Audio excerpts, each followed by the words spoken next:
welcome back to my film and TV channel. Hope you're all staying safe and well. We're going to film with one of my favourite actors over the years. We call them actors now, but used to be actresses in my day, but there you go, we have to go with the flow, don't we? It's an erotic thriller, so even more enjoyable perhaps for me.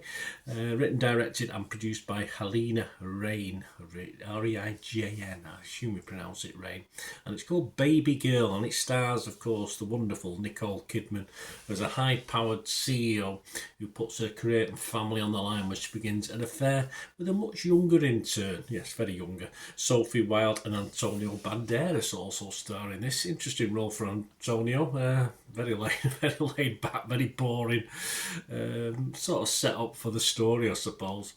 Released December the 25th, 2024. It was named one of the top 10 films of 2024 by the National Board of Review. Who the hell sits on that? Where Kidman was also awarded the Best Actress prize. Yes, I can go along with that. Best Actress, sort of. But top 10 films of 2024, National Board of Review. I'm not too sure what they're on. I'll have a pint of it, whatever it is. I'm doing this review on the 2nd of February 2025. Yeah, just have a quick look. Rotten Tomatoes, 77% positivity. All good. 235 critics, getting an average of 7 out of 10. So perhaps the National Board of Review are correct. Who knows? But yeah, 180 fresh. But a big chunk of rotten, yeah. A 55 rotten as well. The consensus, let's analyse what they're saying on there. Nicole Kidman and Harris Dickinson, who co-stars, of course, memorably Smolder together in Babygirl, with writer director Helena Rain's clinical gaze keeping this sexually frank thriller more provocative than prurient. They are prurient. I looked it up. I looked up what prurient meant. It's an encouraging and excessive interest in sexual matters, especially the sexual activity of others. Yes, we're all voyeurs, aren't we, when we watch these sort of things? Yes, I agree with this. The smouldering is there, but overall it does lack something that perhaps films like Let's Go Back in Time, oldies like Stephen Shaneberg's The Secretary, remember that? Mr. Spader, cracking film. Gyllenhaal, of course, was it the young lady in it? Yeah, from memory. I think this needed to be a little darker, more provocative as well. It did try. Or even films like one of my favourites at the time, because both these actually released in 2002, so it was a good year for erotic thrillers, probably. Unfaithful, Unfaithful, starring Richard Gere, of course, if you remember that one. Kidman, of course, is wonderful for 57. Wonderful. Artistic vibe feel. We get to see in her body. Does her justice, yes. No gratification in this. No obviously leering. It's just all done very artily and nicely, and full credit for Kidman for putting that out there. I assume it's not a body double. I assume it is Nicole Kidman, and all credit to her. Acting is as ever generally on point. She played the role pretty well. Harris Dickinson, a little weaker for me, but okay. And Banderas, as I said, a bit wishy-washy in his character and in the role. It's not his fault. That's what he's been asked to play. Anyway, that perhaps allow you to understand Kidman's character's wanderings in this film, which is what it's all about. Interestingly enough, Wendy I from The Observer, she was rotten on this. She only gave it 2 out of 5. She said, for a film that strives so painfully and obviously to be provocative and risque, Babygirl feels more synthetic and mannered than spontaneous and transgressive. Yeah, for me, like Wendy, it just lacks a little bit of oomph, this.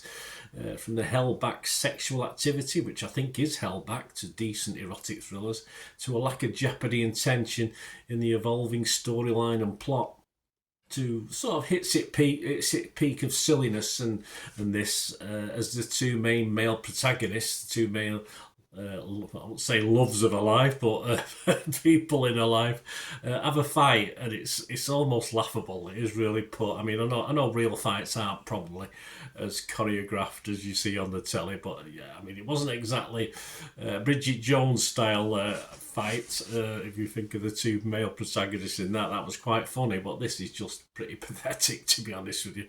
And I think the problem with this film, it only sort of touches on the chaos that could have been unleashed with all the background to this, with the high-flying executive, the sort of problems that would create with a young intern at work, etc. And it only ever touches on the chaos behind all this for me.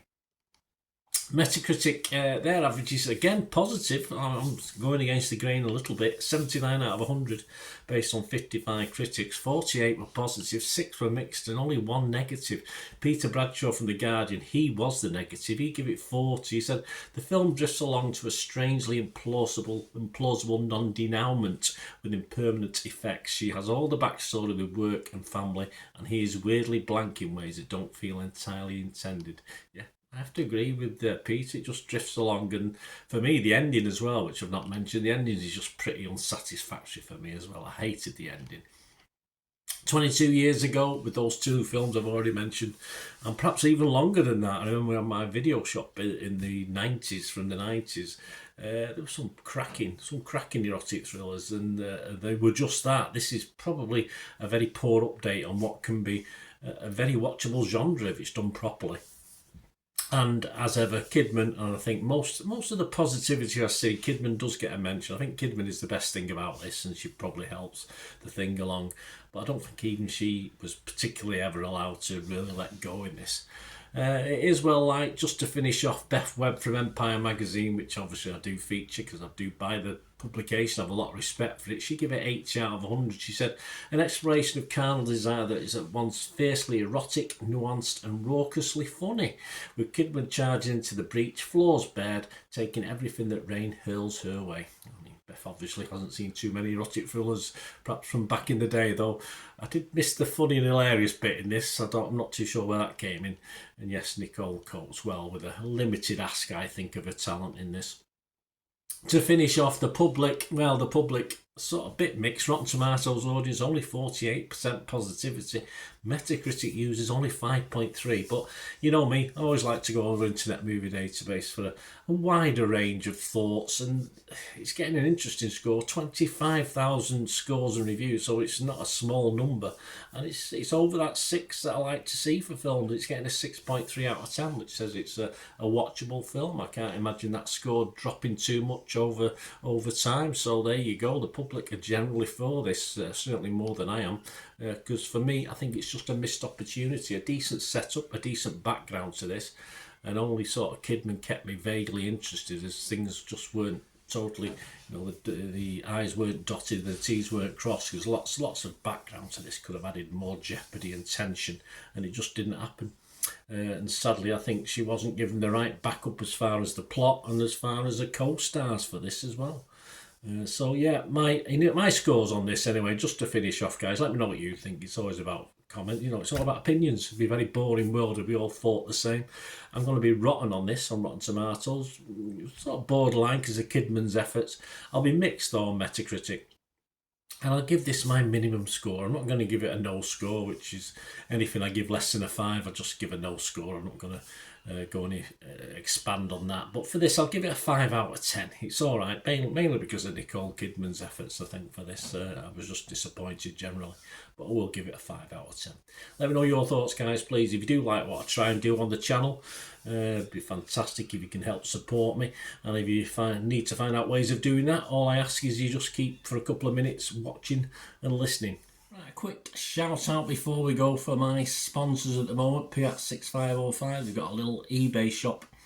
And they sell movie posters from the 1990s and 2000s. Some great films, some great actors. So please check the link in the comments section below and you'll go straight to the shop.